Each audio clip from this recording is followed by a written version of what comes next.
Welcome, everyone. Hi. I wanted to say, welcome to the Dusty Wheel. Half of them are at the Dusty Wheel. Half of them are That's at Brandon Sanderson's YouTube channel. We are live streaming to both channels at once. That's true. And I think you're all here because we're about to give away every secret that remains in the Wheel of Time. That's what it was, right? Every secret that I know is up for grabs at this point. Harriet has given her permission. There are secrets I don't know. Okay. There are secrets that, as far as I know, Harriet doesn't know. So there are secrets about the Wheel of Time that went to Robert Jordan's grave, and you'll have to ask him in the afterlife. There you go. That's an answer, hopefully, to one of the questions you have tonight. So basically, we're going to dive into the secrets of the Wheel of Time. And I'm going to ask Brandon a bunch of questions here. We're going to tell you a little bit about what we promised you, which was a secret that Brandon revealed to me 10 years ago. That I've been keeping. I've been keeping secret. And not only me, there's someone else in this room that we'll tell you about soon that was also there. Somebody who was there who just, happened to, I will say, if you're here on my channel, this isn't a normal spoiler stream. This is Wheel of Time questions only. Yeah. So not about the Cosmere or my other books. We are talking only Wheel of Time, and it will have full spoilers for the Wheel of Time. Leave now. Yes. Honestly, we're going to be talking about the end of A Memory of Light. Yes. In so many different ways. Basically, we will touch on probably 4 or 5 key things that happen at the end of those books. So if you have not read them, please do step away. Yep. And there might be spoilers for the television show. We're not intending to talk about the show, but anything is on the table here. So there you go. And we will be taking questions from the audience. I know some of you have filled out some questions on Reddit. Some of you have filled out questions on Instagram. And some of you are asking questions in chat. We'll do our best to get to as many as we can. But we're going to start off talking about some secrets. Yes, some of the big questions people have. So I know, Brandon, as soon as we mentioned secrets, everyone was hoping, not everyone, but a lot of people were hoping we were going to answer that question about the pipe. The pipe. The pipe. The pipe. If I remember correctly, your answer was... You don't know. I don't know. I legitimately don't know. So I got handed this scene at the end where Rand lights his pipe, and I asked Harriet, and she said, I don't know. Robert Jordan didn't say. I've always maintained, my thought is that being so close to the pattern for so long gave Rand the opportunity to influence it. And indeed, some of my writings brought him even closer to the pattern in A Memory of Light. Harriet says, and I've heard her say this multiple times, she just thinks Jim wanted to indicate that the fourth age would be as different from the third age as the third age was from the second. Yeah, which both of those answers can be true. I like my my good friend Mary's answer. She said it's a Terrangrail. That would be the. I love that. I love that because it's like the simple. No, Mary, it can't just be a Terrangrail. That's not okay. So tonight's secret is not going to be about the pipe. We don't know the unknowns, right? It will. You will have to get an answer from Robert Jordan himself if you want an answer to that question. There you go. So it is also not another question that comes from the end of these books, which is who is Nakomi? Yeah. Do you want to tell us, for those of you, that answer is actually out there. We're going to talk a little bit about that right here. It's in a book. Brandon actually had Michael Livingston included. Well, Michael Livingston was putting together his history of the Wheel of Time. He's like, "Are there any tidbits you can give me?" And I'm like, "It seems like a good place." He was actually wanting to. He poked on Nakomi specifically. He's like, is there anything I can say? And I'm like, well, get permission from Harriet and Maria. He went to them, and they're like, yeah, sure, it seems like a good place. So one of the most important pieces of writing that we got finished by Robert Jordan, and I tried very hard to include as much of the finished, quote-unquote finished writing as I could. It wasn't polished, but it was written, was the scene where Rand stumbles out, from after everything's done, and then he is blurry-eyed. He's in Morden's body at that point. I think he is. I thought he was in his own, but I thought the person says to him do this or something. I don't know. I have to go back and. Yeah, I mean, she says yes, that's right. Yes, that's the right thing. Right. I've interpreted that as he's already done it. And because he's strong enough to carry the other body out at that point, right? Sure. So I've always interpreted that she's like, oh, what did you do? Oh, that's the right thing to have done, basically. Okay. I tried to include this as close to word for word as I could. And he can't make out the figure, but it's a woman's voice. You can go read the scene. It's not exactly, because there was a lot of line edits and things like that happened. Most of that was under Harriet's direction.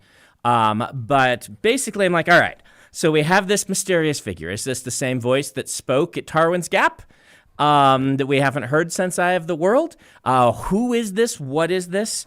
And I thought, I need a foreshadowing for this. And I devised the scene where Nakomi shows up and talks to Aviendha. Ran it past the team. I'm like, I would like some other hint or foreshadowing at this person. I wrote that scene with Aviendha. I needed somebody there. I don't think that scene is actually happening in. I think that's Intel. I think that's not. I think she's asleep by that point. Okay. Now we're not going to call that. Are we calling that canon, or are we calling that Brandon's? So that's canon. Okay. I think, as I recall, she's asleep. That's canon. Okay. Now we stray into Brandon's interpretation, which is not canon, which is kind of a weird thing for the person who wrote it to say, but I very deliberately didn't. Robert Jordan's scene was vague enough by intent that I didn't want the text to give clear answers, right? Because I wanted Robert Jordan's text to be able to remain, like he wrote it so that Rand didn't know. What I think this is that this is an avatar of the creator in the same way that Shadar Haran is an avatar of the Dark One. That is how the perspective I used in writing it, but that's not actual canon. Okay. That is my best interpretation of what I think was going on, but that's subject to discussion and disagreement. I'm an authoritative, but not, I'm an authoritative but not definitive voice in this specific instance, if that makes sense. Yeah, no, it does. So. And a lot of people were asking that question once we read what was in Origins of the Wheel of Time. Yes. You should go get the book. Yep. We did a live stream about it, but it's the book's fascinating, but including that side of Nakomi, there's a section of it where Brandon talks about this thing that you're mentioning, and you left it, if this makes sense, your explanation was you left some kind of, it was vague in some parts. You said, I think it's like this, but not like this. Yeah. And so it did seem like there was room to question and disagree. I've seen really good evidence-based disagreements with my theory on this that I say, you've got good points. And so I am not the definitive voice for the Wheel of Time. Right now in particular, even when I was writing it, I could be the definitive voice if I wanted to be. Anything that I wanted to canonize into the books, I could. And I made the choices I made very deliberately to try to preserve things I thought that Robert Jordan wanted to be left a mystery. Yeah. And as I often say, I was Sam carrying the ring for a while. I gave up the ring after I finished the Wheel of Time, and I stopped being the definitive voice for the Wheel of Time. And so I can only give you kind of my impressions and recollections. Which honestly, this is why all these people are here. Yes. To understand how you came to those conclusions. Yes. And I asked a lot about who Shadar Haran was and what it meant and things like this, and I'm like, that makes sense within the world building of the Wheel of Time. I would assume that the creator would do something similar, maybe.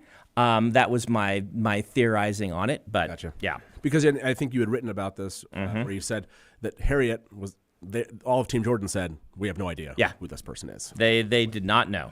Okay. This was another big question mark. Okay, so pipe, no answer there, everyone. Pipe, no answer. Nakomi, half answer. Half answer on Nakomi. Okay, so now there's a third one that some of you thought this might be, although others have pointed out this one has sort of been answered also. The question around the body swap itself. How did that happen? What's the theory there? And there was a couple years back, I want to say about 3 years ago, someone on Reddit posted their theory and kind of basically tagged you and said, hey, does this theory sound, is it sound? Basically the idea that we all recognize the Balefire meeting somehow entangled their souls. In some I believe the Balefire entangling, connecting their souls is canon. So I believe that is legit the way it happened. It makes the most sense. I think Robert Jordan I think he teased it and stuff, but I consider that canon. I consider that straight up canon, personally. Yeah. And I wrote the books as if that were the canon answer. Okay. This is what you added. This is what you replied to that person about their theory. Yeah. You said, basically, I think you're right about the crossing of Balefire, Yes. connecting the souls and bodies. You said, but as the second part of this, you said, there was something in the notes, or Harriet related something from the notes to you that Robert Jordan said, quote, the soul that wanted to live found the body that wanted to live, and the soul that wanted to die didn't go to the effort, or something to that effect. Yes, that's exactly what. I can't remember if she told it to me, or if it's in the notes. If you haven't found it, then it probably was something she told to me, because I went and said, "What's going on here?" Yeah. And that's the answer that she gave me. Yeah, I don't remember seeing that line, but again, you definitely saw more things than I've ever seen in the notes, just because you got everything.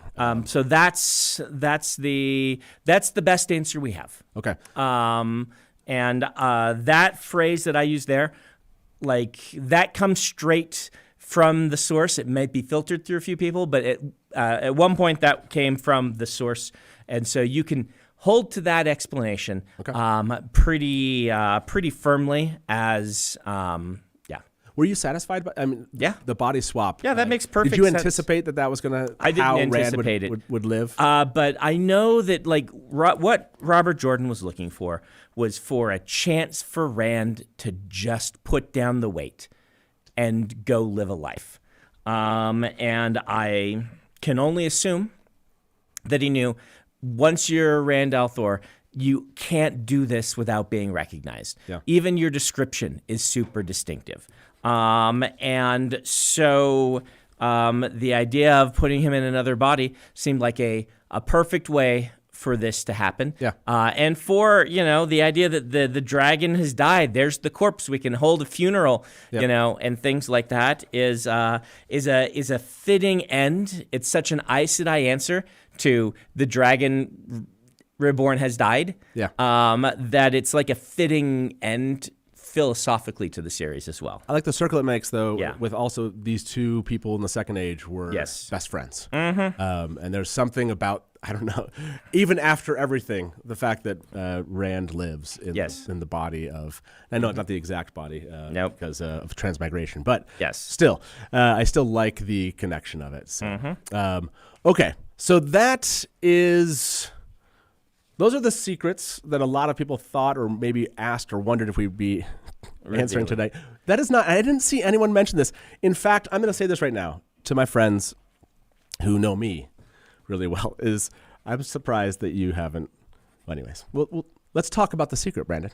Are we doing that? I thought you were going to do all the other stuff. No, well, that's what I mean. So I had the chance. Brandon invited me, along with a number of other fans in the community 10 years ago or 12 years ago, to help beta read the final books. I got a chance to be part of Towers of Midnight and A Memory of Light. I don't know that I got to beta read on the first one. I think Harriet was too afraid of it leaking. Sure. I don't know if there are beta readers. If there were, it was like only Jason. Yeah, I want to say I believe Jason was part of that. Jason Denzel of Dragonmount was part of that one, and I believe even at that time they're like printing the book out. We printed, and there was a lot of concern about digital copies of things back then, and I mean it's not without reason. A Twilight book leaked and got out, and that was devastating to the author. So I've never been as worried about these things.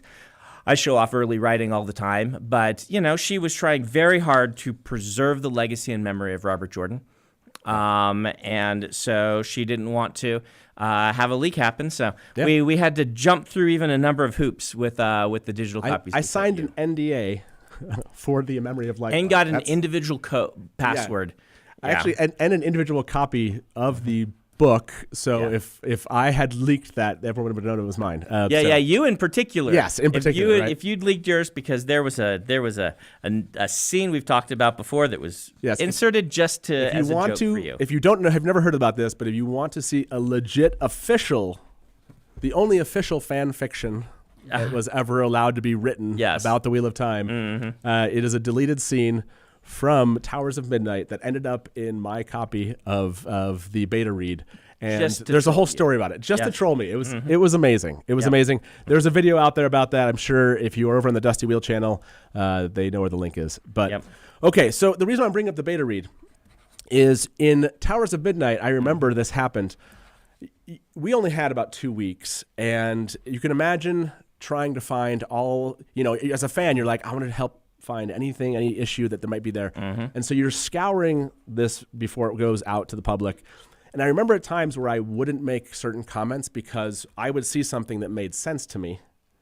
So I didn't put in the document, this is why it made sense to me. Right. And I remember Brandon had come to me after Towers of Midnight, and he's like, why didn't you write why it made sense to you? And I'm like, well, it made sense to me.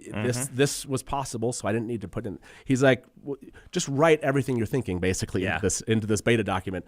So when A Memory of Light came around, I tried to do that a little bit more. And there is a scene, and we'll talk about that scene here shortly. There's a scene in A Memory of Light, but I will not reveal just what scene. But there's a person in this scene, and this person says something that I thought was out of character. I thought it was out of character so strongly that I wrote a lot in the beta document of how this must be what was your plan, Brandon, because this would never, this is too obvious. I remember writing there, this is too obvious, change this. And I didn't hear back. I don't think I changed it, though. I think You it did was not change only it. obvious to you. You did not change it. Yeah. I didn't know you wouldn't. This is the issue for those who are watching. It's not like Brandon he's like, this isn't like a letter back and forth between Brandon and his tens of beta readers, of every comment. There's not enough time for that. So you would make comments, and it would either turn into Changes or not. I would get the document, and I would. It would either be changes or it wouldn't be changes. And actually, you would go back and read it afterwards, looking for a change if it was made. And you did not make a change. A lot of people who are beta reading, one of the things they don't understand is foreshadowing, when it needs to be obvious and when it doesn't, and what is obvious and what isn't. Beta readers tend to be a little off the mark on foreshadowing, particularly if it's someone like you who's really deeply into the lore. Something that seems obvious to do is actually easily missed. And I think time has proven that I'm right. Time has proven on this. Strangely correct in this. Yes. I did not anticipate that this would be the case. So basically, I gave my feedback, and months went by. The book was being published, and the month before it was published, in December, it was actually, I looked at a text I had sent Brandon. Oh, yeah? It was December. You'd invited me down on December 13th to take part in a Magic draft. Okay. And I had brought Taylor. I don't know if Taylor's still over there. I brought Taylor and we had come down to play Magic. And I had said to you, hey, if you have time afterwards, when you had time in your life after a Magic draft, to go grab a bite to eat afterwards. Yes. So this is what happened, everyone. December 13th, the night of December 13th, we had a Magic draft. Afterwards, it was really late, so there weren't a lot of places open. There were not. So we went to IHOP. Because that's where you go. You go to IHOP. I don't think I had, I'm trying to think back. It's hard to remember if I came with any motivation other than to just, wow, you finished the book. This is crazy. It's done, yeah. Yeah. And so we went and sat down, and this is how I remember it. And so I will tell you this, and you can add texture to how you remember it. I sat down, Taylor and I sat down there, and we started talking about, this is the end of the series, it's coming out, and at some point you had looked at me and you said, I'll answer any question you have about the Wheel of Time. Yep. And I knew there was a question burning because I had read that document. There are things that Matt is really interested in that only he picks up on that I knew he wanted to ask me about. Yes. And you can imagine if Brandon asks you, you can ask any question. There were a lot going through my head, but Brandon clearly knew the one I would ask him. Yes. So everyone, this is the question I asked Brandon in that moment. Well, let me. Oh yeah, let go me, ahead. Let me do the reveal. Yes, go for it. Because your question might reveal I want to talk through my philosophy on this. Okay. So this is the big reveal. You're okay with me doing this? Yeah, go for it. Yeah. So I approached A Memory of Light, and I sat down and I said, all right, what do all of the characters want? What is their ideal situation. Like if the book's going to end, what do each of them want as their ideal situation? And for most of them, it was pretty obvious, right? And with a lot of them, I had some big indications from Robert Jordan. Like, what does Rand need and want? He wants to be left alone for a while. Yeah. Right? Like that's a good kind of foreshadowing of this. And so I asked the question, what does Lanfear want? What does Lanfear want? And my answer was, Lanfear is screwed because no solution to this puzzle that is an obvious solution ends with her in a good situation. Because if the Dark One wins, she's screwed, right? She has been playing her own game. Everyone knows it. She's way down on the totem pole right now. Everyone hates her. Dark One wins. She is just, it's a terrible, terrible situation for her. Yep. The good guys win. That's also terrible for her because they're going to hunt down the remaining Forsaken and they're going to, take them out, right? You don't leave Forsaken around. And if the good guys win, that means, they're stronger than the Dark One. There's no hope for you. So I'm like, well, this is, in my opinion, the best schemer, or at least my favorite schemer. They're all pretty good schemers. The best. But the best schemer of them all. What is her solution? And I realized before I sat down to write the book, what she needs is everyone to think she's dead, but the good guys to win.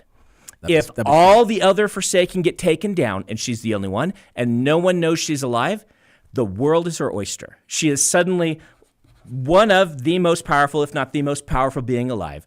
Nobody knows it. She can go into the shadows and do her thing. And so she kicks off. Really, we kicked some of this stuff off in the previous book, but it really, because these were all being written together as one. I realized what we want, what Lanfear wants, is this, and how would she go about doing that? And so, the secret is, why don't you ask your question? Yeah. So I'll not. Yeah. By the way, watching chat is hilarious. Mm-hmm. Yes. So the comment I made to Brandon in the document, if you all remember the scene at the end of A Memory of Light, is Lanfear is messing with Perrin. Yep.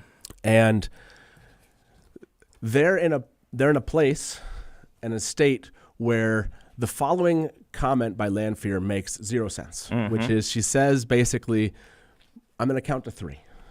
And at 3, we're both going to do something here, which didn't require Perrin at all. But Perrin thought he was necessary to this process because he was clearly being compelled, which he believes he breaks. He believes he cannot be compelled. He's had Yes. evidence presented in these books that he can't be compelled in this way. Yep. That's true.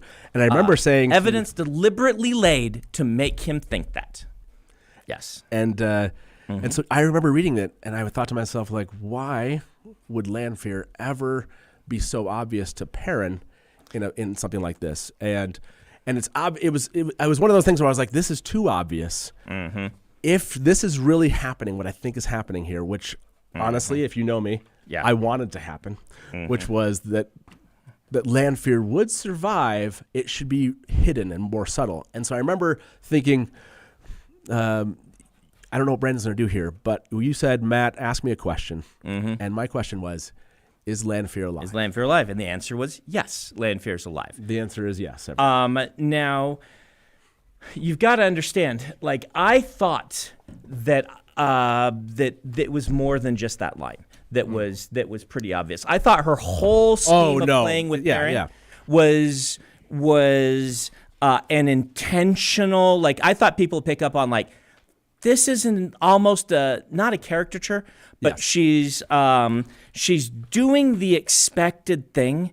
Yep. But she doesn't have the history with Perrin she has with Rand. Why would she be doing this? I thought I'd get called out on that, and I really didn't, at least not by the beta readers and things. Yes. And so the whole plot on her side was she needed to give something plausible that when it got back to Rand, if he lived, he would believe that this all happened, And so the whole idea of playing with Perrin and things like this was to give as credible a witness as she possibly could to her demise, so that there would be no question in the minds of the heroes if she lived.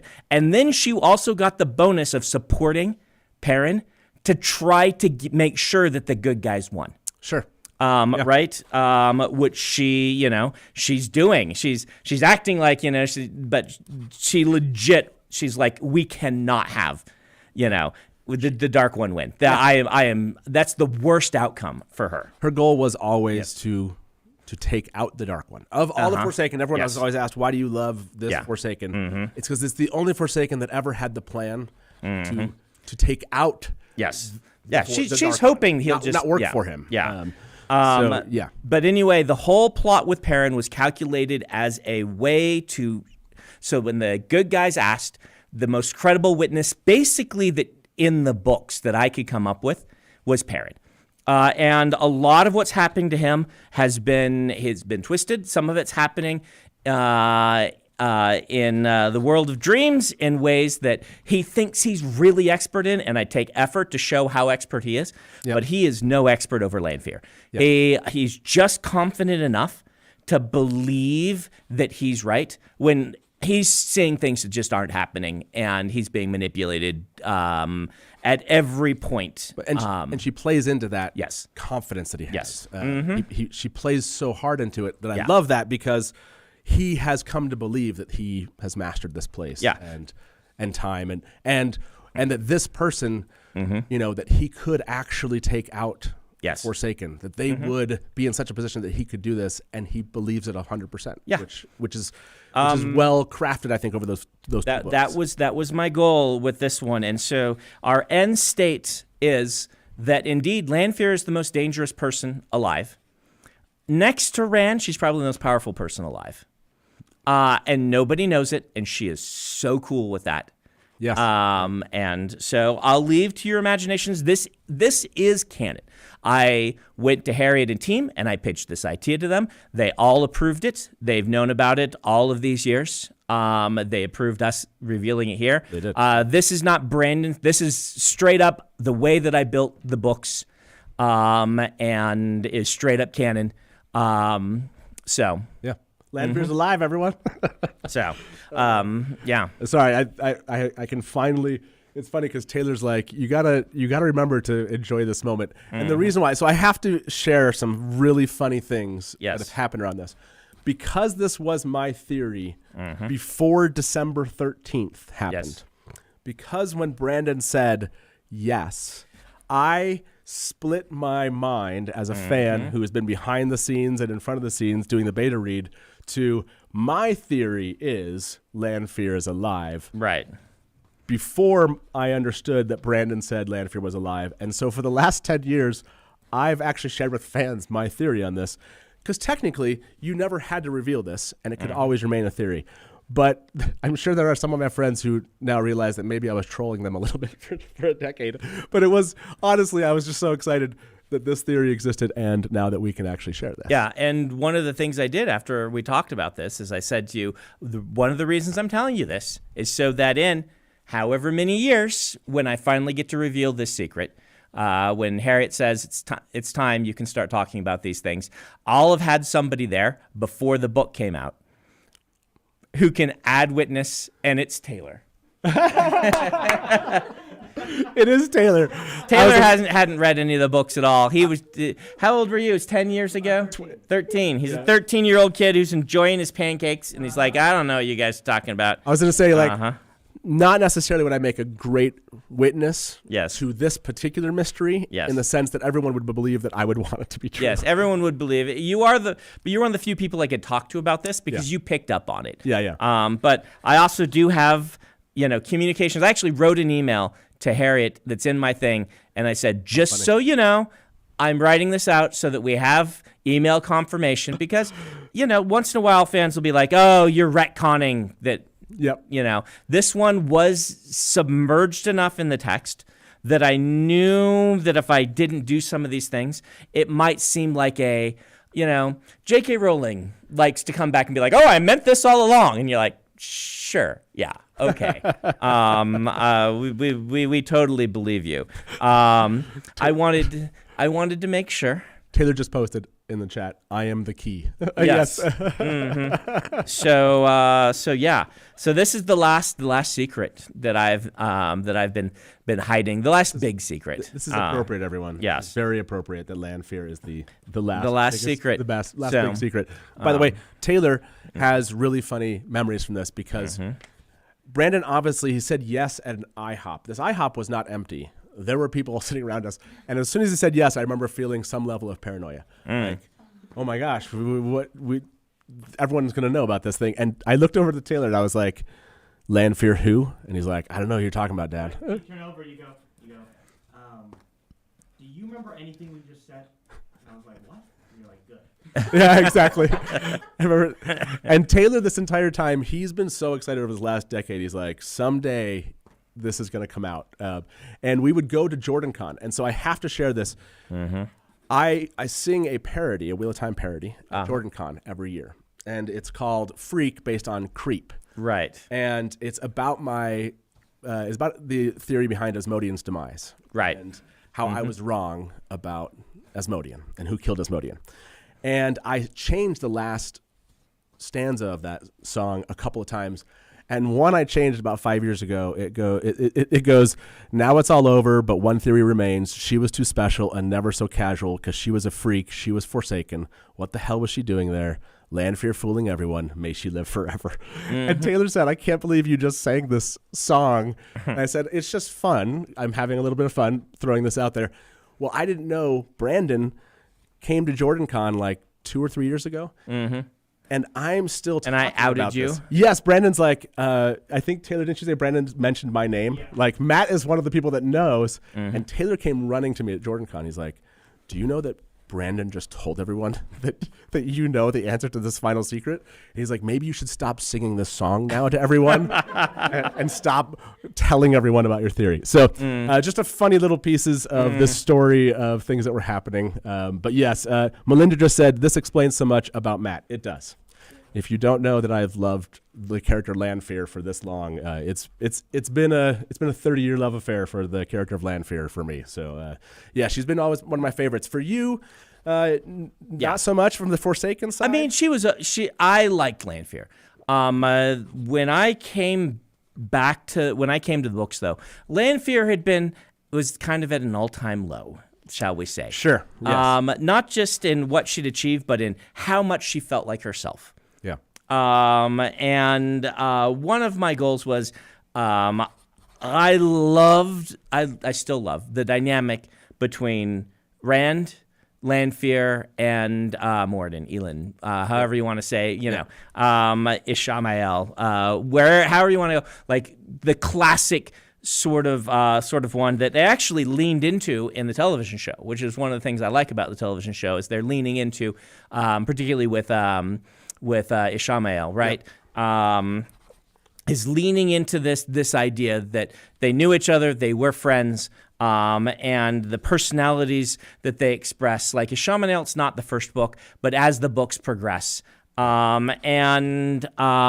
really wanted to lean into that in my 3 books. It's one of my favorite relationship dynamics. And so kind of bringing Lanfear back as more as the Lanfear that she had been, and exploring Ishamael more, Elin, like in his actual persona of himself. More, that's really interesting to me. Yep. And so you can see in my 3 books, those are things that I explore. Like the Lanfear when she meets up with Rand, or with Luce Theron, right? If you will, and they're having conversations about whether or not she ever loved him. Yeah, to me that's again really interesting stuff. Yes, it's really, really interesting to come back again, full circle, back to you think about the end of the Second Age, and you come back to these people that were so key. And they're all key to the end of this next age again, and talking about relationships they've had after thousands of years, if you will. So yeah, I think it's extremely interesting. It's one of the most interesting parts about the Wheel of Time is this idea of my soul lived before, and the memories of that past life kind of intruding on the my present life. It's just really interesting. And so, so yes, Lanfear is one of my favorites. If you're going to have me rank them, she's near the top. I just, Elend is my favorite. I really, something about him and the different incarnations of him through is really interested me. So okay. Okay, everybody, that was the main portion of the secret we want to talk about. But I do want to. I said secrets in the thumbnail I put for this because, well, a lot of the stories around this you probably hadn't heard, obviously. But I also wanted to talk about what I call a Memory of Light outline. Yes, that's what the document is named. So one of the notes, one of the documents in Robert Jordan's notes, in fact, you can find this document out there, is called a Memory of Light outline. But you want to explain to everybody what that As meant? I remember, now it's been years. Yeah. As my recollection of it is, I'm like, oh, you have an outline when they first gave this to me. And they said to me, no, Robert Jordan didn't work from outlines. That's not exactly how he did it. And the document called Memory of Light Outline was actually constructed by Team Jordan. It was not an outline that Robert Jordan prepared for me. It was instead them going through every bit of notes they could find and pulling anything that seemed the least bit relevant to a Memory of Light, putting them into one file, and then Alan tried to put them in order. This is Alan Romanchuk, and Maria Simmons and Harriet. Those are Team Jordan, right? So this a Memory of Light outline, as I understand, again, been a long time, but as I understand, this was not created by Robert Jordan.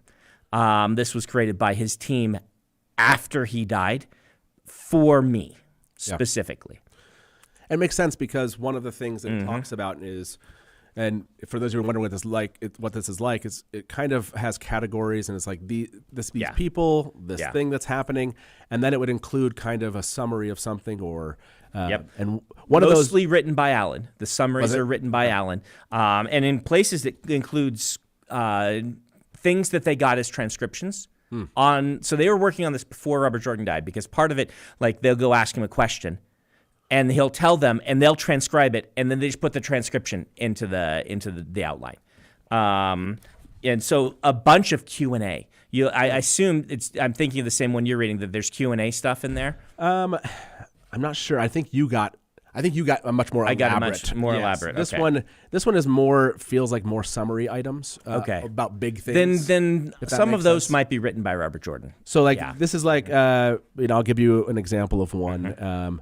Rand and company have surrounded Sheol. He takes Kalendor and Layman's sword to control the Dark One long enough to seal him up. Right. Up the board and reseal it. Kalendor is used to link Rand between the two access keys, one male, one female, and then parentheses, female one melted when Rand cleansed the male half of the one power. So the parentheses on that is written by Alan. Okay. That is a piece they found from a previous notes file for one of the old books, before book 9, I guess, right? Yeah. Where Robert Jordan, when fans would say, do you have the ending written down?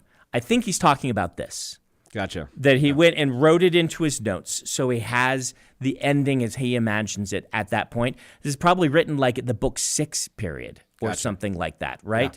Yeah. And they're finding these things and slicing them out and putting. So in that case, and then they're adding notes and to help out, to help me. To remind, how are they going to have the two access keys? How are they going to have the access keys if one of them was destroyed? And the statue itself was destroyed. The whole thing's destroyed. Yeah, so, book 9, right? Yeah. Yes. Book 9. No.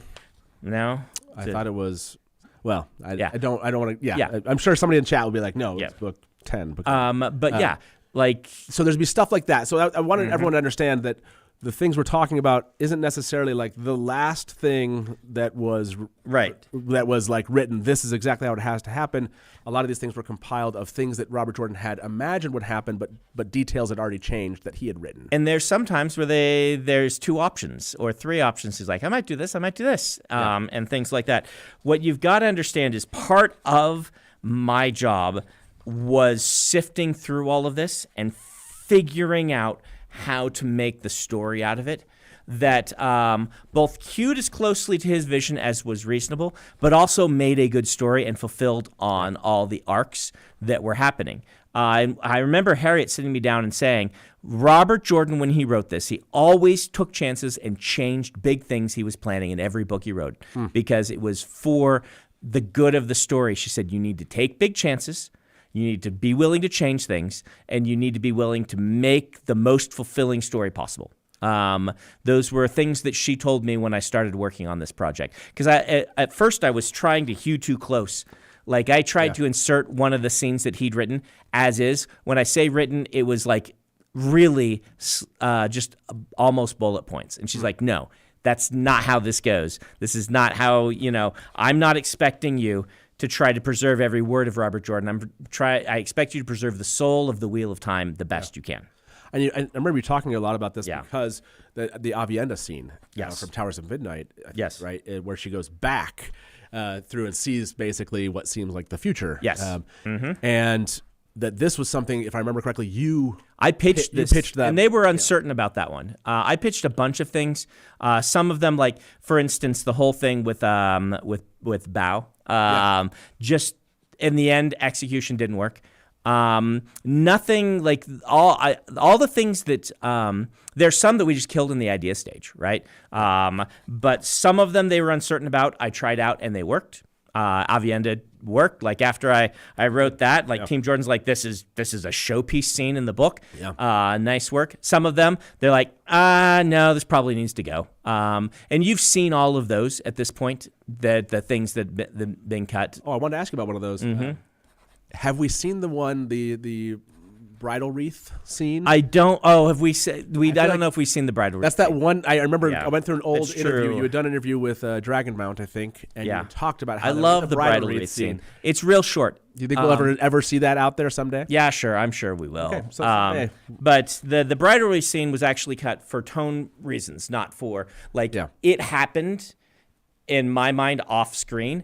It was happening at the beginning of A Memory of Light during the fall of. I can't remember when it happens. Yeah, when you were thinking about. No, it's Talmanes, right, where he's like almost getting killed and he's fighting. Because it was going to happen right before. It's happening during that. It's interspersed. Like we're doing our quick cuts that I like to do near the end, and we're cutting from Talmanes nearly dying to a Miradral to, hey, look at what this thing that I'm weaving in the wreath means for me. And I didn't write them that way, right? I wrote them by viewpoint and then wove them together. And after I wove them together, Harry's like, you really going to cut from this to this? I'm like, no, we can't cut from that to that.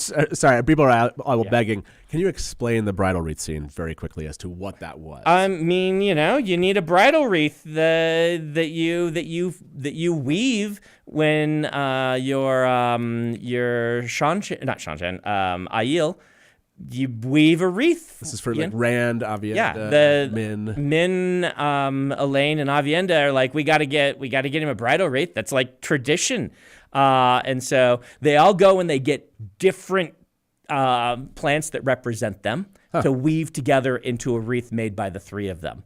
And so they're all the fun of it is like, here's what my plant is, and this is why we're sticking it in. It's got lots of thorns. Lots of them have thorns. Which is why coming off the Talmanes scene might have not worked. It just did not work. Now the reason I've set this all up, I want to describe this because I want to ask you about one of these pieces from the A Memory of Light outline. That will maybe be a surprise or. This isn't necessarily secret, but hasn't been talked about. There's two sections that talk about Egwene, everyone, in this document. One is it's kind of over a section like Egwene and Gawain, and in a subsection of that says Egwene becomes pregnant. And then there's a section about the last battle that says Egwene is nearly killed and is saved by Aegonen. So you got asked a question about Egwene's death. Yes. And I want to read the answer you gave to a fan back in the day, and then I want to talk about this idea of the choices you made about Egwene. Yes. So in answering a question about Egwene's death, you said, it is never my intention to just kill off a character for shock value, and I can assume that RJ felt the same way from what I've read and studied. That said, the answer to your question comes down to believing that almost every character sees themselves as the hero of their own story. Even if you know they are eventually going to die, you usually don't want to write it that way. The exception is for tragic characters where the foreshadowing of their impending demise is a natural consequence of their bad choices. In the case of a protagonist being lost, the proper course, in my eyes, is to build them up in exactly the same way that you would build up everyone else, maybe even more. You must make them live before they can die. Getting back to what I said at the start, I never kill off characters. I allow characters to take the risks they demand and even sacrifice themselves, if they demand, for the good of the goals they want to achieve. Again, I can only assume RJ had a similar philosophy from what I've read. I haven't answered yet who decided that particular character you mentioned should die, because in the end, it was the character's choice and not ours. My job is not to coddle them, but to make certain their death is a good one. And if I failed in that regard, I apologize. So talk to us about Egwene and her character arc and what it was that you felt kind of demanded how that ended. So there's a couple of pieces in this. One of the big kind of powwows we had that I had with Team Jordan was sitting down and the group of us saying, all right, what are the casualties? Again, this isn't to kill off people for shock value or anything, but say, is the story going to have casualties? What are the appropriate ones? What are the character arcs and things like this? And we spent a long time talking. And one of the things we were pretty sure on is that there needed to be heroic sacrifices at the last battle. And if there weren't, that the story just would lack the potency that we want. Yeah. And so, but we also knew that certain characters we just,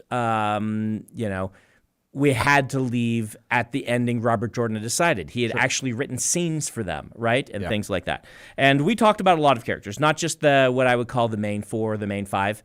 Right? And some casualties were decided upon that weren't in the notes. I would say there's a number of them that, either the fate was left uncertain or Robert Jordan had said something minor about them. Egwene was one of them. We decided, where is Egwene's arc really going?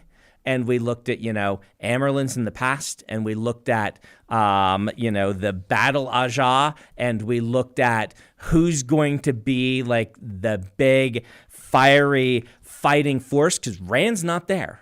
Rand's off dueling realities. And we just decided, number one, Robert Jordan had said that somewhere in there he wanted Gowan to die. And we're like, okay, you lose your warder, it's a big deal. Yeah. Number two, Battle Aja, where has, there's two places we could have taken Egwene. One is Amerlin, who rules for, 100 years in peace and during a new age. And that's kind of what I think everyone expected for Egwene. And the other one was key person that without the last battle falls apart. And we went that direction and decided that, Egwene is our big casualty. Egwene's the kick to the stomach that we're going to do. And this was decided by Team Jordan. I won't say who in Team Jordan pitched this specific one. We all kind of pitched different things that we felt were appropriate. But this one I feel very strongly is very appropriate. I feel it's appropriate to her character, where's she going, her arc, her place in the story. Like, one of my themes I wanted for A Memory of Light is you can't go through an ensemble book series and then have Rand be the only one that matters. I think one of the points of The Wheel of Time as a series is, it starts off as a hero's journey about Rand, and by the end it's a story of a world and all the people at the turning point. And if there isn't somebody who all the characters aren't really relevant in some way, but if there isn't somebody who's almost as relevant as Rand, then we're doing something wrong. Yeah. And so we made this call, and so this is a call that wasn't Robert Jordan. This was us. Okay. I'm going to ask everyone in Dusty Wheel chat. Yes. Do you agree with the call that Egwene should have died? Oh, you should do a poll. Can you do a poll? Yeah, I'm throwing a poll up. Okay, so I'll be interested to see what at least those that are watching over here in the Dusty Wheel are asking about. And Becky, do you mind grabbing just a little bit more water. Sorry.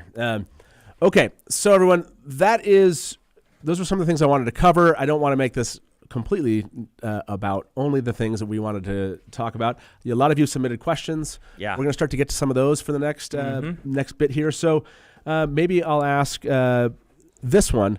This is a good crossover kind of question between your own audience. This is from Marcus de Jure, or I don't know how to pronounce that last part, but how does post-memory of Light Rand stack up to a shard in terms of power?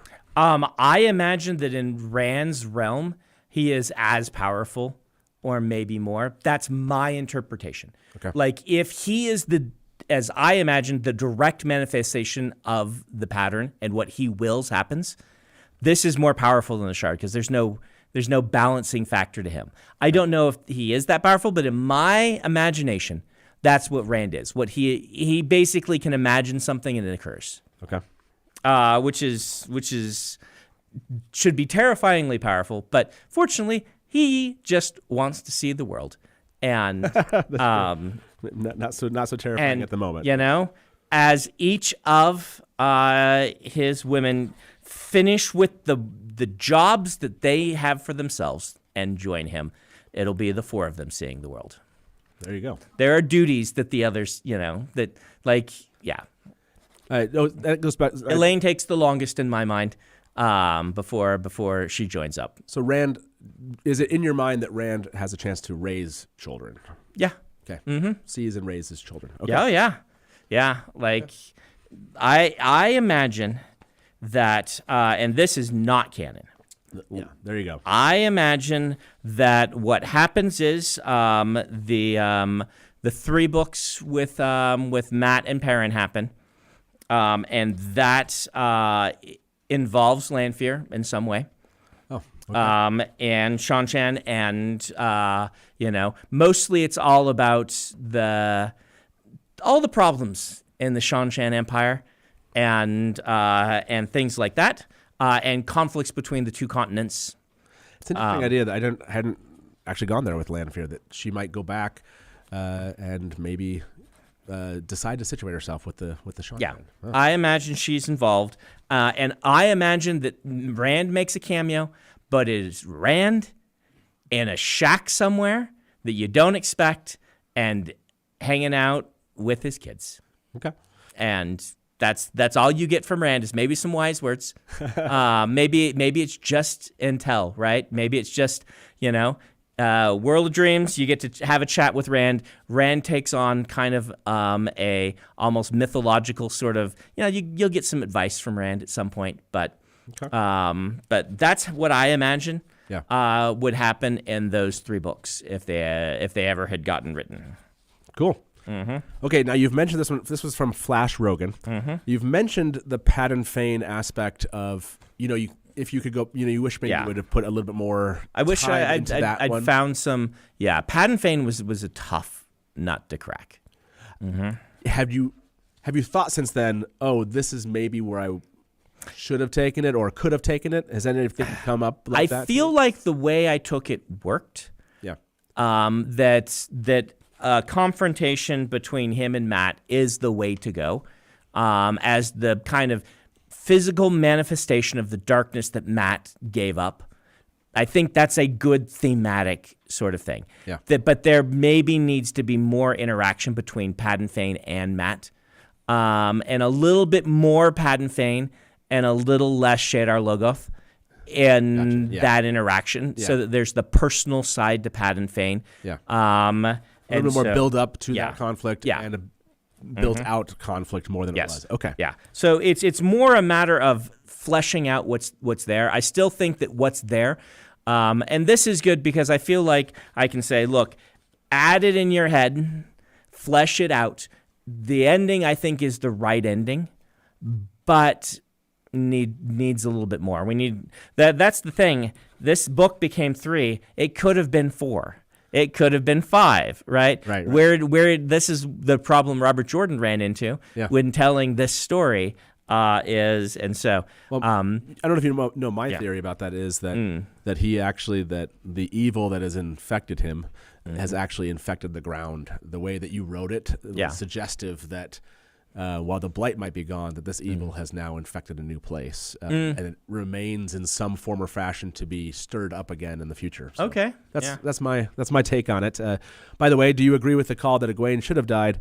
At least at the Dusty Wheel, 618 of them voted, and 90% agree with the call. So there you go. How about this question? You've brought this up before, that you didn't have a spot to really bring in that reunion. Yeah. Rand, Matt, and Perrin. I might there have a looked place? harder. Where is it though? Right? Like where the problem is Perrin. Like Perrin's been off from them so much. Yeah. Like where do we make it happen? Yeah. I could have maybe made it happen in a dream. I maybe could have.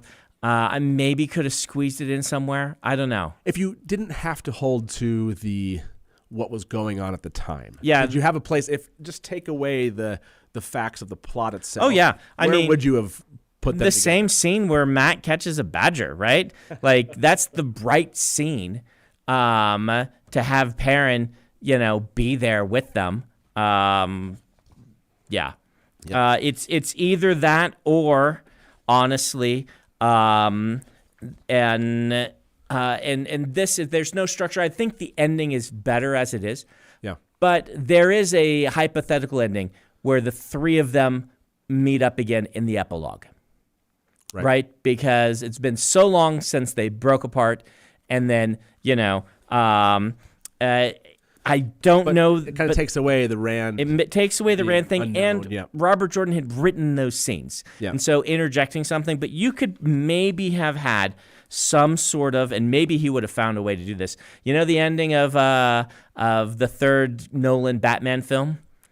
Yes. Where it's Yeah. just like at a cafe in Paris and they look across and they nod. Right. Like you could maybe have worked in something like that, right? Where... Do you think they're still connected in as they were, or do you think that's I don't think because they are. The Taveran nature has kind of... I think the Taveran gone. nature is... I think it's Okay. gone. This is not canon. I think it is gone. I think Rand would not be able to have the ending Robert Jordan wants for him if that were still there. Maybe Perrin and Matt. Matt. Yeah.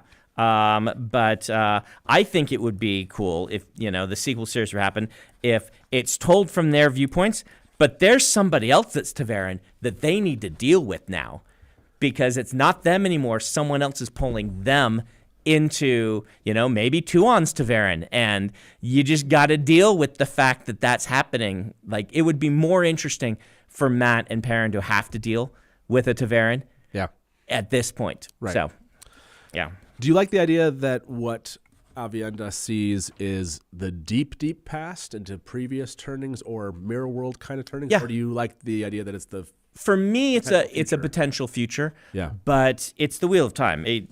I don't think that future happens. Okay. And so I think that the warning makes sure that it doesn't, if that makes sense. Sure. And so I'm totally fine with that being the deep, deep past in people's philosophies. A mirror world, like the point is the warning let's make sure this doesn't happen, and it doesn't because the warning did happen. So that future doesn't exist, but the way the Wheel of Time mechanics work, that future existed somewhere. Right. At some point. So I like it. Koalas and I said they see each other at IHOP. Yes. Nod at each other. They see each other at IHOP. It's too late. The cafe in Paris isn't open. They nod at each other. Matt's got a badger under his chair that he kicks. And they go their separate ways. Okay, so here is a question from Takaranriad. They asked, as a fan, what remaining unanswered Wheel of Time mystery do you wish had an answer? I don't mind the big ones we've talked about not having answers. I would like to know specifically why in the sequel series Perrin felt like he had to go kill Matt. Okay. I assume it's Matt. Go kill a friend, right? Okay. Doesn't say Matt. Right. But it's a very sort of Perrin thing. He's like, man, I gotta go kill a friend. And If you know why a little bit more. I'd like to know why and who that is. Like, I assume it's Matt. I assume that it has to do with the fact that, the husband of the emperor of the Shanshan is it's a big deal. You can't kill the empress. So you've been assigned to, because they're making, like, they're going to come back and take out Randland, and that's bad. And there's some sort of indication to Perrin that Matt is kind of behind it, or that his luck or whatever is making it so that they can't, there's some conflict there. But maybe he never intended. Maybe he's faking us out and been like, because the two lines that we have from that sequel series are Perrin sailing to Shanshan, thinking about how he's got to go kill a friend, and Matt in a gutter somewhere moaning that he's gambled it all away. And that's our future for Perrin and Matt. I love it. And it would be nice to have had answers on that. But let's point out, no, I'm not going to write them. I will do this non-facetiously. I could joke about it, but no, I am not going to write those books. I know you've answered that one before, but yes. Just in case people are wondering, I don't think that is enough to go on to create something that I would feel is accurate to Robert Jordan's vision for me. I'm not in charge of this. And so if Harriet or her family decides that this is something they want to have written, great. Sure. I think that for me, that would just be a step too far. Yeah. And I don't even know that those books are a step too far. Just for me, it's a step too far. If I were ever going to write something more in the Wheel of Time, it would have been the prequel book about Tam. But even that, at the end of the day, I'm like, no, I don't think, I know how personally Robert Jordan views Tam, Tam, and I just didn't want to touch that. I was given the ring, and I gave it back, and so no, that's not saying it will never happen. I don't get to choose that, but I hear you have some things you're writing on your own, so I am writing things on my own. I do miss the Wheel of Time characters. Sure. But I like the ending. I think it's a good ending. I like that it has an ending. Yep. I read it again before this, and I still get chills. I get chills reading those final chapters. It doesn't matter when you pick it up 10 years later. I'm gonna answer this question with something, and then I'm gonna have you add to it. Divarap asked, "How was the day you finished writing A Memory of Light?" And I pulled this happenstance on August 1st, 2012. Brandon Sanderson's blog.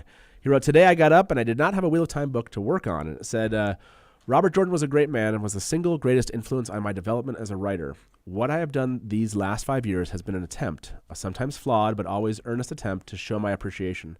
This entire genre owes him an enormous debt. My debt to him and to Harriet is greatest of all. Mr. Jordan, may you rest in the light. Everyone else, take a breath and get ready for the end.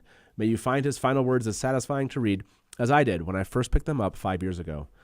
The very last scene is his, touched very little by me, as are significant chunks of the ending at large. I have achieved my goal in writing the books so that they pointed towards this ending he wrote, allowing us to include his words with as little alteration as possible. Once again, thank you. May you always find water and shade." There we are. That's my answer. That's a good answer. That is your answer. That's a good answer. Yeah. Looking back at that, what memories, I guess, of Light do you have about that entire process? Like, what are your most fond memories? My most fond memory is arriving for the first time at Harriet's house, sitting down in what I didn't know was Robert Jordan's chair and reading the ending. Yeah. That's a very fond memory. Every time I visit Charleston, I'm very fond of those stand out as highlights. Realizing that I had a lot of room to do what I felt needed to be done.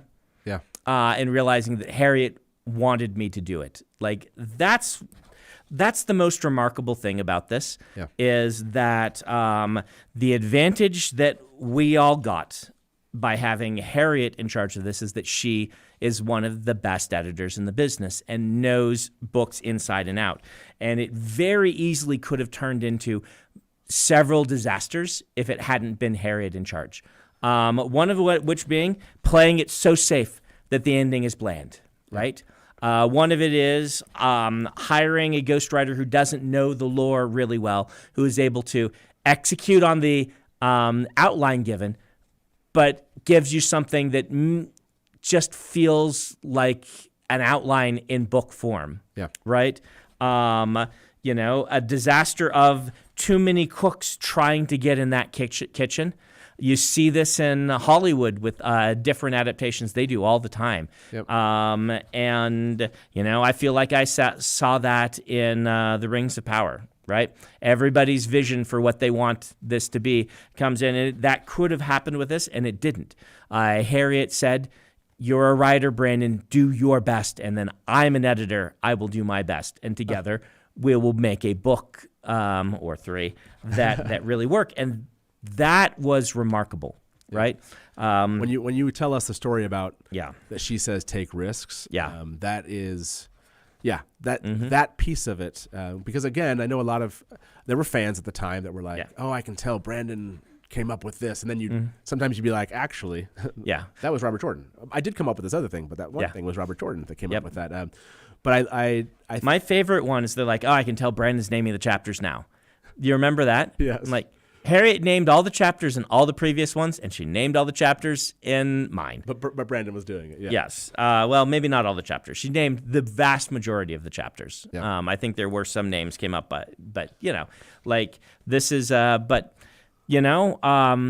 do change a little bit when I take over. Yeah. But realizing that I got to craft works of art, not products, was a really big moment for me.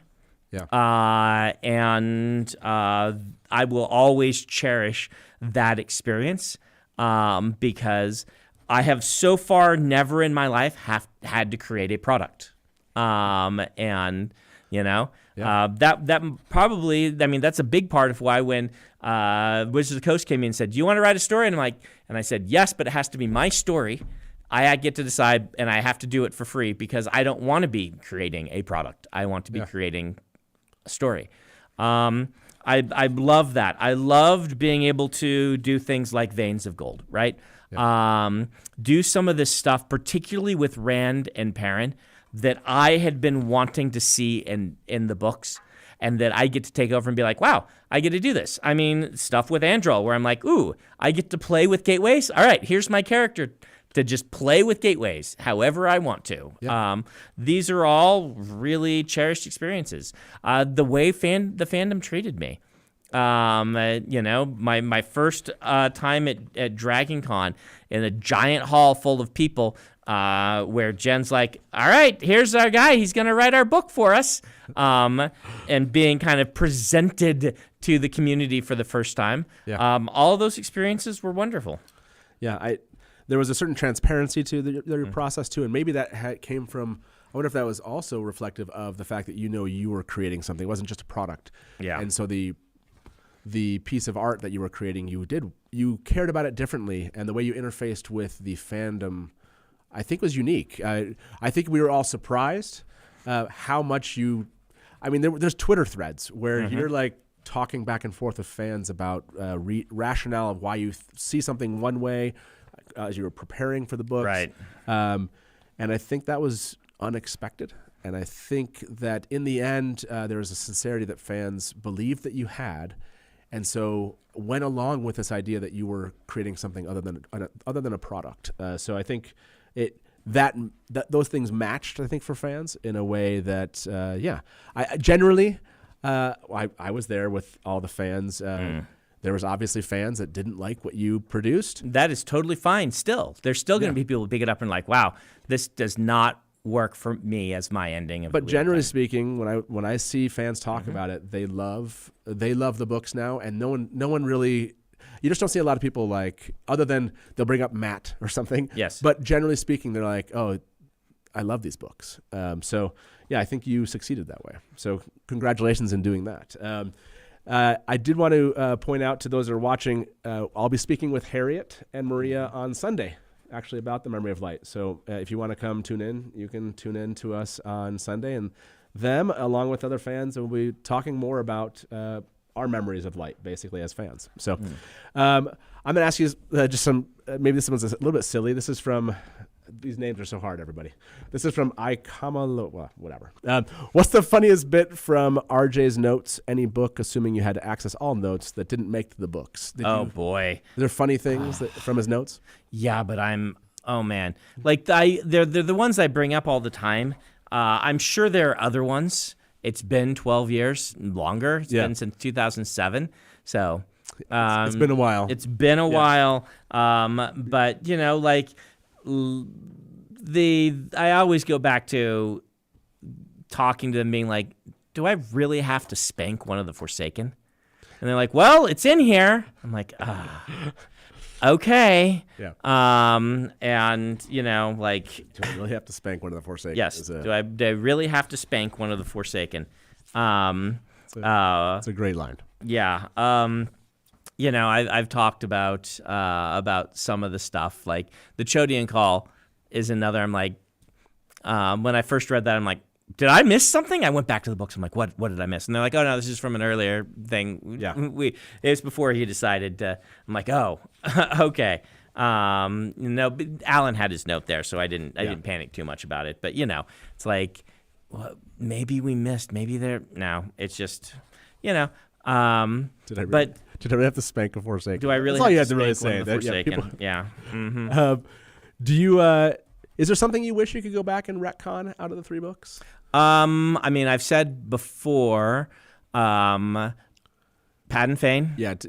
I don't think I would retcon Matt. Right? Like, I think Matt is an artifact of me taking up the books, and Monkey's Paw. My argument is Matt is discombobulated from events happening at the end of book 11. And it takes him a while to find himself, and when he finds himself, he just can't ever quite be the same again. Yeah. That I would actually I would take out the spanking. The spanking is the retcon. That I would honestly do that. I've said it before. Yeah. You'll find it in the things. I would find a different way. Okay. Doesn't match the way that I approach storytelling.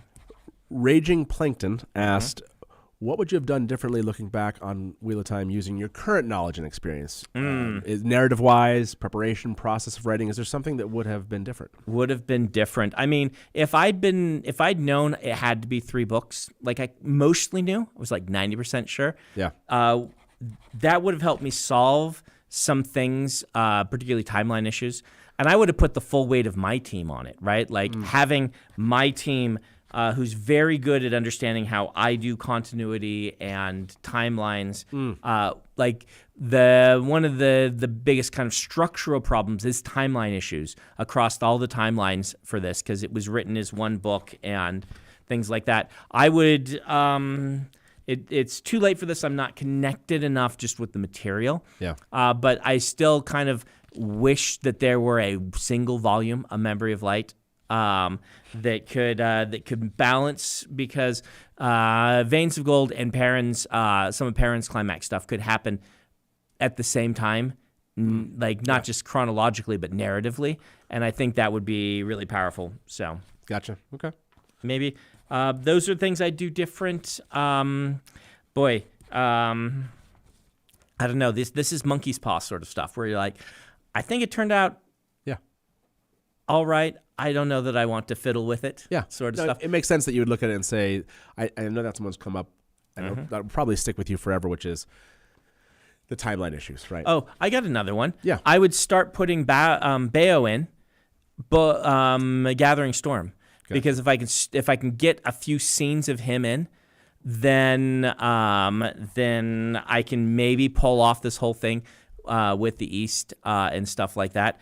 That said, one of the reasons we cut it is it does feel like a super huge surprise when he just comes out of nowhere, right? Yeah. It does. And we get to feel like the characters felt, where it's just like, oh dear, he's here with an enormous army.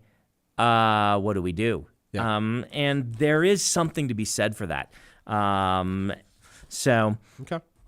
Yeah, and I didn't actually because he had always been this mystery because of Taemondred and all the things that happened with that. That one didn't bother me as much. Like you said, if you had actually started building it in, it might have felt like it might came have. out of, It might have made them worse rather than better. Right. Because it's like everyone's like, "Where's Taemondred?" Well, let me tell you. Here it is. It actually works really well. So maybe rather than that one, the cleansing of the ways.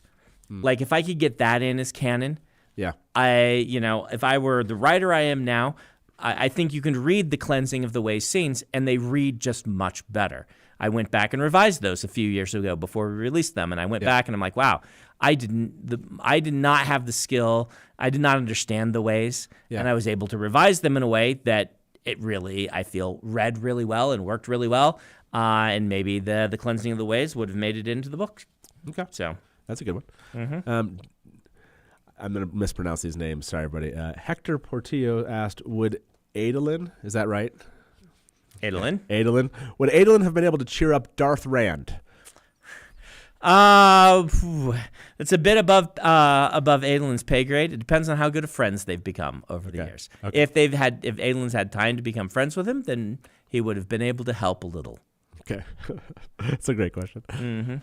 T. Reese 381 asked, is there anything in A Memory of Light from Robert Jordan's notes that Brandon would have written differently without them? In other words, were there things where you were like, I'm going to go this way, and then you were like, oh, he really wanted it to go X way? Oh, yeah. That's an excellent question. It's a really good question, because I'm sure there would have been. But at the same time, the notes are so, were they just so part of the beginning of the process? They're so part of the beginning, right? And beyond that, they have a really light hand through most of it. You guys have read this, this document. You can see that it's, there's not a lot of really strict things to it, right? Yeah, he does a lot of. It's not like the entire books are all in the notes. Yes. There's things that are never there that are some of the best parts of the books that he ends up writing. And so what are the things that I would have approached, I bet, a bunch of things differently, and I'm glad I had the notes I did so that I didn't approach them that way. And you can see the places where I felt like something needed to be changed. For instance, I've said before, like the siege of the White Tower, right? I split up a bunch of those scenes, and I tweaked so that it became what I felt was a really dynamic arc for that. And so, Egwene's punishments there and things like that. Yeah. Okay. I had the power to do whatever I felt was necessary for the ending, and there are no parts where I'm like, oh, I wish I had done this. I did everything that I felt was appropriate. And Robert Jordan's directions were like just completely integral to how I was viewing that. Okay. Yeah, that makes sense. I can imagine if you did not have them right at the beginning of the process and you were tasked to start kind of coming up with something, you probably would have had more. But I had the notes in hand when I did my big reread, right? Right. So you were already kind of aware. I was already aware of where it's going. Yeah, that's what you said. One of the first things you did when you asked, you said you wanted to read the ending, right? Yes. So you already kind of were pre-biased in your mind of like, this is how he wants to get there. This is how we're ending, right? This is where we're going. And so that's, Okay. That's how I approach the whole process. Love it. This one's for me, apparently. Question for have there ever been any conversations at any level regarding you playing your character namesake when Towers of Midnight eventually adapted to the show? No. No. No, that's no. It is not. That would be nice. I can't act, everybody. This is I'll tell you. All you'd have to do is. I'll give you a good example. I was interviewing Daniel Henney, and this was pre-recorded. Yeah. And we're having this great conversation. It goes on for like 30 or 45 minutes, and it's just really fluid. We're just riffing on questions. We're talking about all sorts of stuff. And I get to the end and like, okay, now you need to end the interview. And I didn't end it properly. So then I had to give them a cut where I ended the interview properly. And Daniel looks at me and he goes, it's your turn now. And he's staring at me. And the entire time, it took me about 5 or 6 times to get a reasonable end to it. And I was like, I can't. It's one thing to have a discussion about something. It's another to act. And so I doubt it. You know that there is some conspiracy theory About you, that you were like some Tor plant meant to control the conversation in ways that Tor Books wants or something. There's got to be, was? right? No, I don't. I'm just saying there's got to be. Like, there was a conspiracy theory. There's got to be, right? Like, that's how conspiracy theories work. It's like you can't trust anything. Matt must be secretly an editor or an employee of Tor who all along job was to... Someone write that theory. Yeah. You know? No, I don't know that. I'm like, did you hear something? No, it was. What's interesting about that is the interviews that I did with some of the cast members. It was nice to kind of be able to just riff on questions. There was a moment where Daniel, he mentioned like He-Man or something, and some other like we were talking about our childhoods. And at the end of the interview, the people that were recording it were like, that's never going to make it into the actual cut. And I was like, well, it's cool. It was a fun question. I was like, it was a fun conversation, regardless if it ever makes it anywhere. So, okay. Other questions here. Another kind of silly Hoyd question. This is from Red the Windrunner. You've said you used to insert Hoyd into fantasy books while you were reading. Into fantasy books you were reading. Is there a character that was your Hoyd insert into the Wheel of Time? Oh, yeah, there was, but I can't remember. It's been so long. Absolutely there was. It would have been in the first 3 books before I became my own writer. I can barely remember it. Like, I can remember the character in... the only one I can remember is in Dragon Riders. But... there was somebody in the first 3 books. Yeah, I'm all... We're going, like... way I was 15, guys. Come on, I am not going to remember. I'm sorry. Okay, another Hoyd question might be easier to answer from Dan. What Aja would Hoyd be? Hoyd would probably have a disguise and persona in each of them. Nice. Okay. That's a good answer. There you go.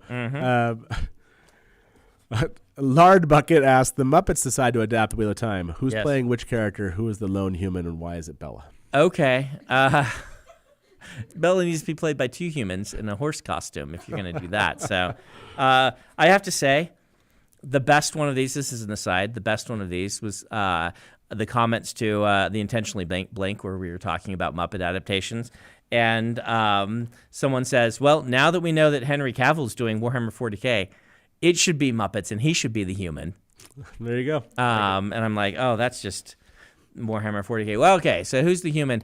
Who's the human in like, if you're doing it straight, then the human normally would be like the person taking the most action. So it would probably be Rand. Rand's the right? human. Okay. Like, that's what they tend to do, is the human is the person who's kind of both on the hero's journey and or taking the actions. They're the primary protagonist. That's why, it's Ebenezer Scrooge in the Muppets Christmas Carol, right?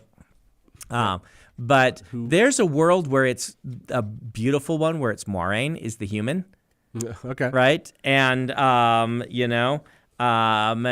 she's there wrangling all these Muppets because that's probably how she feels anyway. I mean, Fozzie Bear is Perrin. Yeah, Fozzie Bear is Perrin. Miss Piggy is Nynaeve, someone said. Yeah, so? Lan is the eagle. Yep. That's what I'm seeing. Let's see. Yeah. I'm trying to see who else. What have people thrown in here? Okay, so I don't have any more answers for that one. Okay, let's jump on to this next. Though you could always do Bunsen and Beaker as Maureen and Lan. That works too. I like it. What are your? No, sorry. Is there someone who died that you wished lived? In other words, Bella. Bella. I tried to save Bella, and she killed Bella, and then she said that Bella's alive.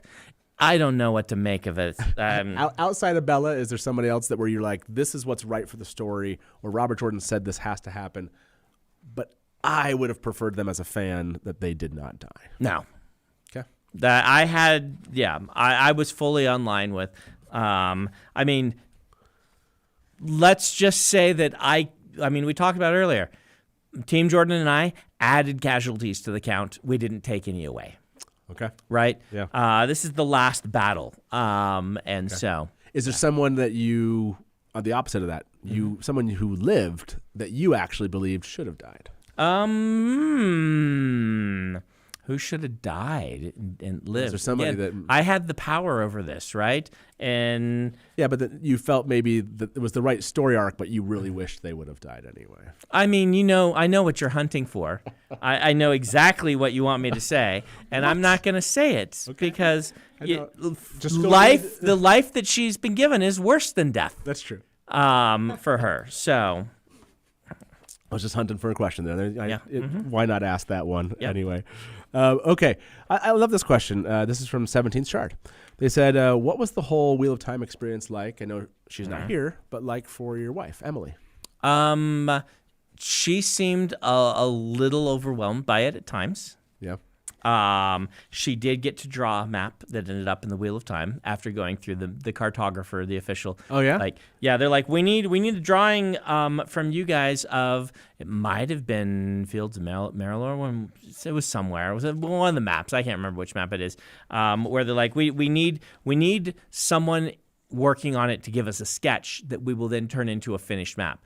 And my wife's like, I can do that. She's been reading the notes, so she drew it up and sent it in. That's cool. So you really would have to ask her.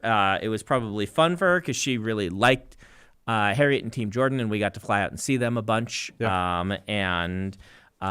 So I think she found and finds Wheel of Time fandom a little overwhelming. Sure. That can happen to everybody. Yeah.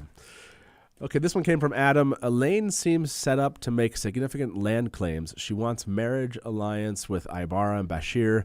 The babes have claimed Ilion via Rand. Do you imagine Elaine attempting to consolidate that power? Yes. Okay. Yeah, there you go. There's your answer. Yes. And are we to understand, Allison Tonelli asked, do Matt and Tuan, in your mind, eventually have children? Yes. Little Matts. I believe that in my mind, they do. Okay. Love it. Okay. So, do you, Matt deserves that. Matt does deserve that. That's good. I love that. Matt does. Let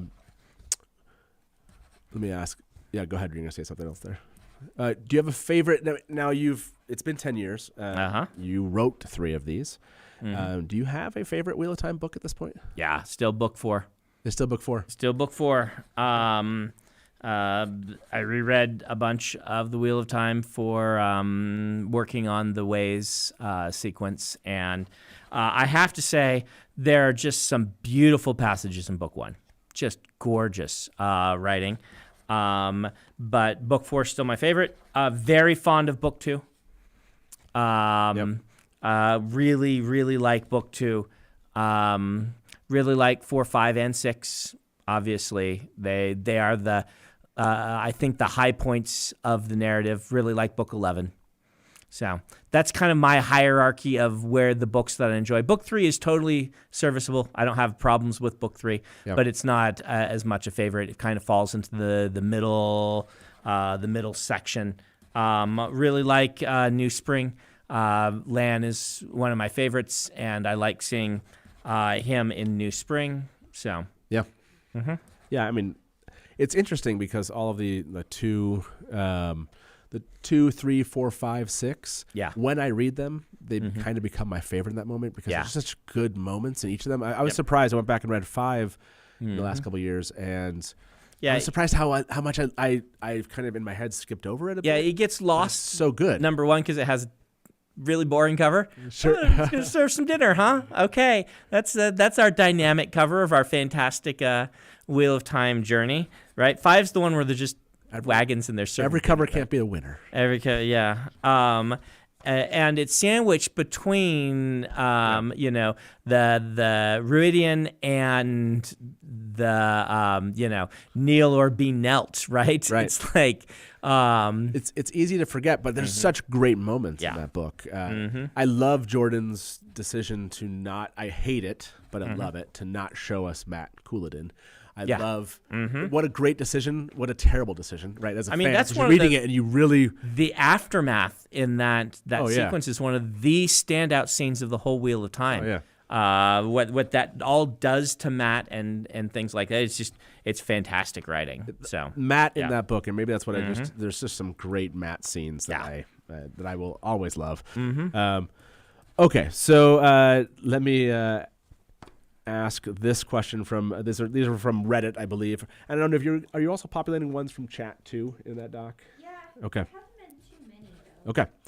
Well, we're coming to the end here, everybody. So if you haven't, we'll basically do a couple more questions here, and then I'll ask for probably just our final discussion points between us as far as it comes to the Memory of Light. But these are always fun. If you could create a sangreal to make your life easier, what would it be? Life of Brandon Sanderson, easy. Saw Angriel. Yeah. Let's do a Terangreal. Terangreal, because Sangreal, doesn't. I mean, you could. There could be a Sangreal that potentially helped you, but you'd Yes. have to channel. Yes. So. If there are Terangreal that is basically like a time turner, but has no ill side effects, so I can just get more done in the day. Oh my gosh, you want to write more books? I'm so behind. I'm just saying. There's like everyone out there is like, wait a second, what would their lives be like if you like 8 books a year or something? Like no one could. most have to most be reading. years I have 1 or 2.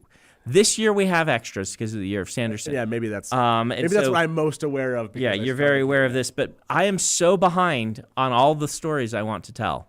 It would be super nice. All of your fans are like, shut up, Matt. Let him write. Let him get a Terangreal that lets him write. Somebody get me a time turner. That's the best thing that I could think of for time travel abilities is to write extra books. Maybe there's a little bit more Hermione in me than I've acknowledged in the past. I love it. Derek Sudbury said, what's the sequence that Sanderson felt the most excited to write? I love the forging of Perrin's hammer. It still gives me the chills. Did anything give Brandon chills while writing it? Yeah, it is the forging of the hammer, is probably. It? Okay. It's either that or Veins of Gold.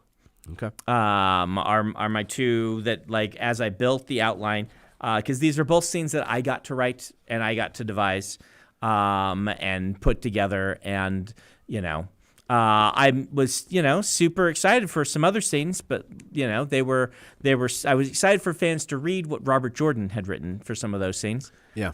But I had a lot of leeway with Rand and Perrin. Yeah. And I feel like I really wanted to make good on the promises with those. I love I really like that I was able to do. Like they call him Darth Rand. Yes. Darth Rand. Zen Rand and Darth Rand. Yeah, Zen Rand, Darth Rand, and then just kind of coming back to normal Rand. Grown and experienced, but the Rand that is, I liked taking Rand away from you for a little while and having him be this Zen thing and then coming back and being like, all right. It was such a wonderful experience because it feels like what happened in book 3 where we kind of lost Rand for a while, but a different kind of losing Rand. Those sorts of things where I can echo something previously in the series and really kind of do it well. Those were some of my favorite things to do. Perrin, Slayer, Teleron Riad, the nightmare scenes, like all those scenes to me were just they finally delivered on a promise I think that was in the books. We were always wondering when this was going to happen. Right. And how much of that Perrin Slayer was you bringing that? I've said before, my direction for Perrin was very light. I had not very much. I mean, what's in the outline? Have you read?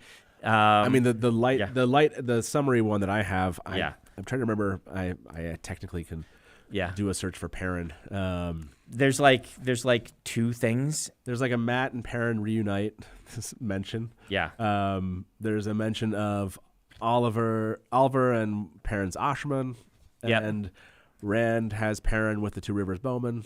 Yeah. And then Yeah, there's not much more in the way. Like I said, I have There's nothing really for the very- Perrin's arc Yeah. in it.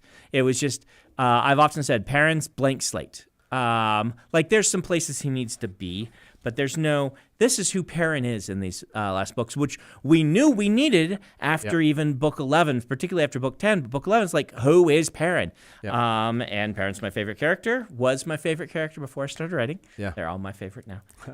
But you know, being able to be like, all right, read it and be like, all right, we got some work to do, my buddy Perrin. Let's do this. And after Perrin, the journeys of Perrin looking for Fail, I think it was almost a revelation of Perrin, and like you said, that culmination of the hammer itself. I think Perrin does shine in a way that a lot of us hoped and that he would. So I imagine a structure for the Wheel of Time that is just my personal structure, which is, I've talked about this before. Books 1, 2, and 3 are kind of quest fantasies, hearkening of the old school quest fantasies of the 70s and 80s, the very Tolkien-inspired quest fantasies. Obviously, by 3, he's starting to stray from that. These aren't, but 4, 5, and 6 are the new world of fantasy. He and George R. Martin are doing political intrigue, War of the Roses, large-scale things like that. That is what fantasy became when it kind of came into its own in the 90s.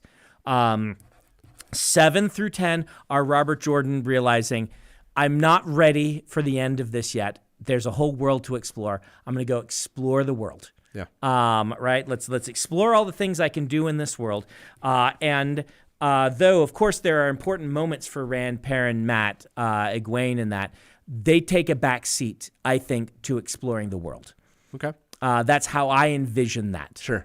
That definitely paints them in a light that's different than fans that waited on those books. And referred then to them. 11, 12, 13, and 14 are, all right, we've spent the time building the world out. Yep. Now we need to refocus on things that bring us back, reintroduced Rand, Perrin, Matt, Egwene, in their new status, who they are, and build a trilogy, 4 books really, that deliver on kind of the first books. So Yeah, no, that makes sense. that's my envision of the breakdown of what the eras of the Wheel of Time, so to speak. Kevin asks, do you have a favorite brand of Trolloc? Favorite brand of Trolloc? Ooh, He said, and why is it the bird Trollocs? I was gonna go bird Trolloc Bird because I Trollocs? like Okay. birds. But you know, You do like birds, so yeah. I have to say everyone should be very proud of my reserve, and like there were so many calls for Narg cameos and things like that. Do you remember this? No. And I would always have to say to fans, I'm like, there is a difference between a kind of thematic reference that is part of the series and an in-joke. And you have to be really careful about the in-jokes. You can put them in occasionally, but you want to be really careful with the in-jokes. That's different from, hearkening back to how Rand in book 3 had gone through a huge transition, so we pull back from his viewpoint, and then I do that as well in book 13. Having Narg show up would have just been too much. So Okay. Yeah. I got lots of calls for Narg cameos. Narg cameos? Okay. So many calls for Narg cameos. That's hilarious. This last question or two here. Vidarfe asked, will Rand at some point realize that Lanfear is alive? Did you imagine that there would ever be an awareness? I think yes. Yes. Yes. It would happen at some point. I think it would happen, but Rand would not intervene. Okay. Is what I think would happen. There you go. Okay. I just want to thank you for taking the time. I know there's lots of I want to say on that. Yeah. That thing. I think there's got to be a moment.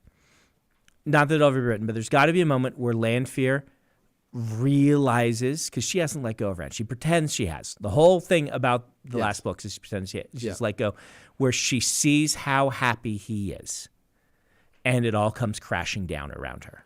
Do you think that she does? He's obviously in Moradin's body. Yes. So in my head, I'm thinking like, would she ever see this individual? And I think she's got to, for her character arc, realize she knows what's happened. What's happened, Okay. and if she's ever going to be fully defeated, there has to be that realization of me not being part of his life is the best thing that could have happened to him. Well, how do I feel about that? And I don't know. I haven't been on that journey with her, but there's got to be that moment, right? I think. There's still the fourth age, everyone. That's right. Yeah. The fourth age continues the saga of Mira and Arinel and Luz Theron Telephone. Yes. Yeah. I love it. Well, thank you, everyone, for being here. This has been a lot of fun. Again, like we said, this is at the very least been 10 years in the making. And it's fun to come back here and finally be able to share some of these stories.